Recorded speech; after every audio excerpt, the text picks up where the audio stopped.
दोस्तों, ये कहानी परमहंस योगानंद की ऑटोबायोग्राफी में हमें मिलती है। परमहंस योगानंद जी लिखते हैं कि छोटी उम्र में उन्हें साधु संतों से मिलने की जिज्ञासा थी। ये बात उस समय की है जब परमहंस योगानंद जी केवल 14 साल के थे और उसी दौरान उनके एक मित्र ने उन्हें बाघ स्वामी के बारे में बताया, उनकी प्रसिद्धियों के बारे में बताया, जो केवल अपने नंगे हाथों से किसी भी बाघ को काबू में कर लेते थे। वह नंगे हाथों ही किसी भी बाघ से लड़ने के लिए तैयार रहते थे। उनकी एक मुट्ठी में इतनी शक्ति होती है कि वह खतरनाक बाघों को बेहोश कर देते हैं। परमहंस योगानंद जी ने जब यह बात सुनी तो वह बाघ स्वामी से मिलने के लिए बेताब उठे और अगले ही दिन वह अपने मित्र के साथ कलकत्ता से गांव भवानीपुर जा पहुंचे। बाघ स्वामी बचपन से ही खूंखार जानवरों से लड़ा करते और हिंसक से हिंसक जानवरों को भी वह पालतू जानवरों की तरह रहने पर मजबूर कर दिया करते।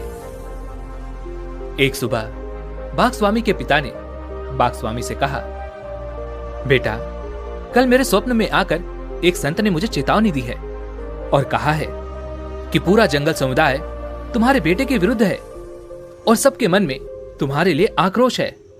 इसलिए तुम ये निर्दयता का काम बंद कर दो, अन्यथा बाघ के साथ अगली लड़ाई में तुम्हें भयानक घाव झेलने पड़ेंगे और हो सकता है कि तुम्हारी मृत्यु भी हो जाए।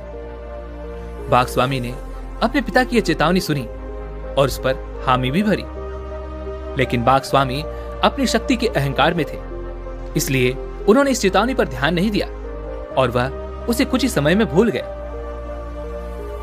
उसके कुछ ही दिनों बाद बाघ स्वामी कोच बिहार घूमने गए थे और वहां पर उपस्थित कुछ लोगों ने बाघ स्वामी को पहचान लिया और ये बात वहां के राजा तक पहुंच गई। हमारे नगर में एक बहुत ही बलिष्ठ और साहसी योगी आया है, जिसके हाथों में इतनी शक्ति है कि वह केवल कुछ ही क्षणों में हिंसक से हिंसक जानवरों को काबू कर लेता है। और इतना ही नहीं, वह नंगे हाथों से किसी भी बाघ से लड़ने के लिए तैयार रहते हैं और वह अपने नंगे हाथों से ही किसी भी बाघ को बेहोश करने में सक्षम है। राजा ने उन सभी की बातें ध्यानपूर्वक सुनी, लेकिन राजा को ये सारी बातें अच्छी नहीं लगी, क्योंकि राजा अहंकारी था और उसे अपने सामने किसी और की तारीफ सुनना बिल्कुल भी पसंद नहीं थी। इसलिए अगले ही दिन राजा ने बाघ स्वामी को राजमहल आने का निमंत्रण दिया और जब बाघ स्वामी राजमहल में पहुंचे, इस पर वह राजा बाघ स्वामी से कहता है, पूरे नगर में यह अफवाह फैल चुकी है कि आप नंगे हाथों से किसी भी बाघ से लड़ जाते हो और उसे बेहोश करने में आप सक्षम हो। क्या यह बात सच है? इसके जवाब में बाघ स्वामी कहते हैं, हाँ, यह बिल्कुल सच है। राजा के मन में ईर्ष्या पनपने लगी। वह बाघ स्वामी को छेड़ते हुए कहता है, लेकिन मुझे आप पर बिल्कुल भी यकीन नहीं। आप मुझे सच सच बताइए, क्या ऐसा सच में आप कर सकते हैं? बाघ स्वामी उस राजा के इस अपमानजनक प्रश्नों को चुपचाप सुन रहे थे। तभी आगे वह राजा बाघ स्वामी को उकसाते हुए कहता है, अभी हाल ही में हमने एक खूंखार बाघ पकड़ा है और मैं आपको उस बाघ से लड़ने की चुनौती देता हूं। यदि आप उस बाघ को हरा सके तो आपकी कीर्ति होगी, आप जो मांगेंगे वो आपको मिलेगा, आपकी जय जयकार होगी। किंतु यदि आपने लड़ने से मना कर दिया तो आपको पूरे राज्य में पाखंडी घोषित कर दिया जाएगा। बाघ स्वामी उस राजा की बातें चुपचाप सुन रहे थे, लेकिन उस राजा की बातें बाघ स्वामी के मन में एक चाबुक की तरह लग रही थी। ऐसा लग रहा था मानो जैसे किसी ने उनके सीने पर चाबुक चला दिए हों। इस पर बाघ स्वामी आक्रोश में आकर उस राजा से कहते हैं, मुझे आपकी चुनौती स्वीकार है। राजा यह सुनकर बहुत प्रसन्न हुआ और उसने इस लड़ाई की तैयारियां भी शुरू करवा दी। दूर दूर तक घोषणा करवा दी गई, जहां पर हजारों लोग देखने आने वाले थे और राजा के आदेश पर उस बाघ को भूखा रखा जाने लगा, जिससे वह और भी ज्यादा हिंसक हो जाए। एक सप्ताह बाद आखिरकार वो दिन आ ही गया। हजारों लोगों के बीच वह बाघ पिंजरे में बंद था और जोर जोर की गर्जना कर रहा था। बाघ स्वामी निडरता के साथ उस पिंजरे में प्रवेश करते हैं और जैसे ही वह उस पिंजरे का दरवाजा बंद करते हैं, तभी तक वह बाघ उन पर झपट पड़ता है। इससे पहले कि बाघ स्वामी अपने आप को संभाल पाते, बाघ ने उनके दाहिने हाथ को घायल कर दिया।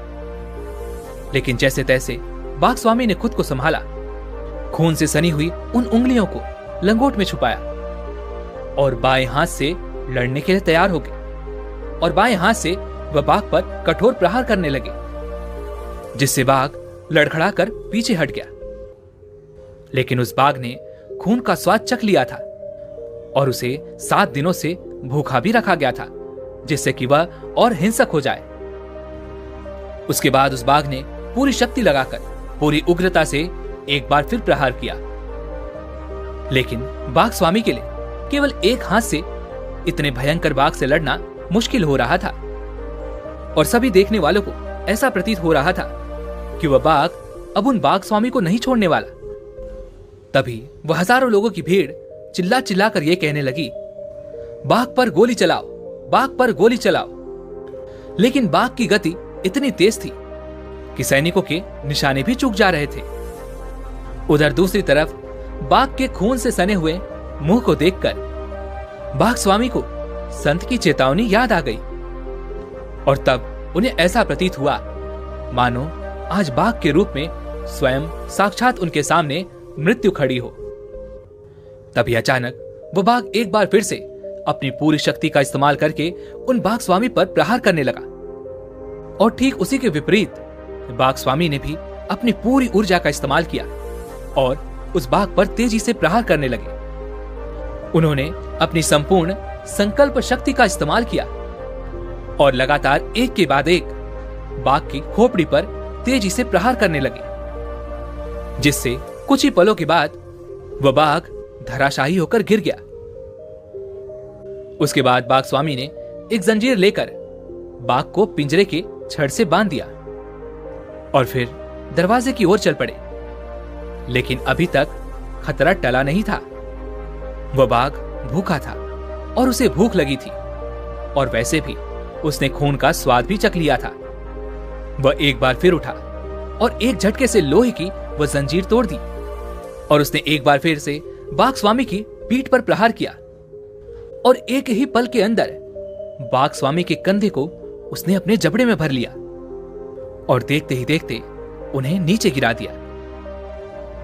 बाघ स्वामी ने एक बार फिर से अपने आप को इकट्ठा किया और फिर एक बार वह लगातार उस बाघ की खोपड़ी पर मजबूत प्रहार करने लगे और कुछ ही देर के बाद उन्होंने बाघ को पूरी तरह से बेहोश कर दिया और उसे जंजीरों से बांध दिया। आखिरकार बाघ स्वामी विजयी हुए। लोग हर्षोल्लास के साथ चीख रहे थे, तालियां बजा रहे थे, उनकी जय जयकार कर रहे थे। लेकिन अब तक मृत्यु टली नहीं थी। बाघ स्वामी के शरीर में गहरे घाव हो चुके थे और विष फैलने के कारण वह 6 महीनों तक मरणासन रहे। बाघ स्वामी परमहंस योगानंद जी को 2 रहस्य बताते हैं जिनसे हम भी कुछ सीख सकते हैं। पहला है इच्छा शक्ति। परमहंस योगानंद जी बाघ स्वामी से कहते हैं, केवल अपने नंगे हाथों से किसी बाघ को हराना कैसे संभव है? इसके जवाब में बाघ स्वामी परमहंस योगानंद जी से कहते हैं, इच्छा में बहुत शक्ति होती है और मैं इसी की शक्ति पर विश्वास करता हूं। मैं एक बाघ को बिल्ली के रूप में देखता हूं और उसे बिल्ली से ज्यादा और कुछ नहीं मानता और यही इच्छा शक्ति मुझे किसी भी बाघ से लड़ने के लिए प्रेरित करती है और मैं इसी इच्छा शक्ति से किसी भी बाघ को हराने में सक्षम हो पाता हूं। इस पर परमहंस योगानंद जी एक बार फिर बाघ स्वामी से प्रश्न करते हुए कहते हैं, मैं खुद को तो यह विश्वास दिला दूंगा कि वह बाघ नहीं बल्कि एक बिल्ली है, लेकिन वास्तविकता में तो वो एक बाघ ही है। बाघ के बल और बिल्ली के बल में बहुत फर्क होता है। मैं उसे कैसे यकीन दिलाऊंगा कि तुम एक बिल्ली हो? बाघ स्वामी उस छोटे से बालक की बुद्धि और उत्साह देखकर बहुत खुश हुए और बाघ स्वामी परमहंस योगानंद जी के इस प्रश्न का जवाब देते हुए कहते हैं, निश्चय ही शक्ति आवश्यक है, किंतु जैसे हथौड़े की शक्ति उस पर लगाए गए बल पर निर्भर करती है, वैसे ही मनुष्य की शारीरिक और मानसिक शक्ति इच्छा शक्ति की तीव्रता पर और साहस पर निर्भर करती है। और हमारी इच्छा शक्ति ही मन और शरीर को नियंत्रित करती है। जब मैं किसी भी बात के सामने खड़ा होता हूं तो मैं अपनी शारीरिक नहीं बल्कि अपनी इच्छा शक्ति पर विश्वास करता हूं। इस पर परमहंस योगानंद जी बागस्वामी से कहते हैं, किंतु आपने इतनी मजबूत इच्छा शक्ति कैसे पैदा कर ली? इस पर बागस्वामी कहते हैं, बचपन से ही मैं कुछ विशेष और कुछ बड़ा करना चाहता था, लेकिन मेरा शरीर बहुत दुर्बल था। अपने शरीर को बलवान बनाने के लिए मैंने कई तरह के अभ्यास किए, प्राणायाम किए और इच्छा शक्ति का ही प्रयोग करके मैंने अपने मन में उन कमजोर भावनाओं को हमेशा हमेशा के लिए खत्म कर दिया। उन्हें कभी भी अपने भीतर नहीं आने दिया और अपना सारा ध्यान मैंने केवल शक्ति बढ़ाने पर लगा दिया। देखते ही देखते केवल कुछ ही महीनों के भीतर मेरी शारीरिक दुर्बलता हमेशा हमेशा के लिए दूर हो गई और उसी के साथ साथ मैंने अपने भीतर इच्छा शक्ति का भी विकास कर लिया। और यही कारण है कि मैं संकल्प शक्ति और इच्छा शक्ति को महत्व देता हूं। दूसरी सीख जो हमें इस कहानी से मिलती है, परमहंस योगानंद जी बागस्वामी से कहते हैं, किंतु पिंजरे से निकलने के बाद क्या हुआ? इसके जवाब में बागस्वामी कहते हैं, पिंजरे से निकलने के बाद मेरा हृदय पूरी तरह से परिवर्तित हो चुका था। मुझे ऐसा प्रतीत होने लगा था कि सिद्धि और प्रसिद्धि से कोई लाभ नहीं। इससे मन को शांति नहीं मिलती, इससे अहंकार नियंत्रण में नहीं आता और इसी कारण इंसान और भी बड़ी गलतियां करने लगता है, जिस कारण उसका मन भी बेचैन होने लगता है और फिर उसका पतन निश्चित है। और यही सब सोचते हुए मैं 6 महीनों तक मरणासन रहा और अचानक एक दिन वही संत मेरे सामने आ खड़े हुए जिन्होंने मेरे पिताजी को उनके सपनों में दर्शन दिया था। उन्होंने मेरी आंखों में आंखें डालकर कहा, पुत्र, बाघों से तो बहुत युद्ध कर लिया, अब मेरे साथ चलो। मैं तुम्हें मन के जंगल में विचरण करने वाले अहंकार और वासनाओं के बाघों से युद्ध करना सिखाऊंगा। मैं तत्काल ही उनके साथ हिमालय चला गया और वहां पर मैंने अपने मन और अहंकार पर नियंत्रण साधना सीखा। आगे बागस्वामी परमहंस योगानंद जी से कहते हैं कि केवल शक्ति प्रदर्शन करने के लिए जानवरों को बेहोश करने में कोई बहादुरी नहीं है।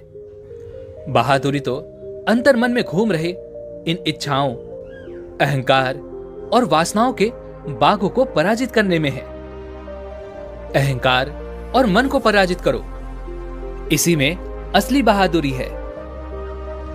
दोस्तों, इस कहानी से आप ये तो समझ चुके होंगे कि हमारी इच्छा ही शक्ति है और यदि हम इस इच्छा का सही जगह पर सही दिशा में इस्तेमाल करते हैं तो हम अपने जीवन में वो सब कुछ पा सकते हैं जो हम चाहते हैं। लेकिन उससे पहले हमें अपने मन और अहंकार पर नियंत्रण भी साधना जरूरी है।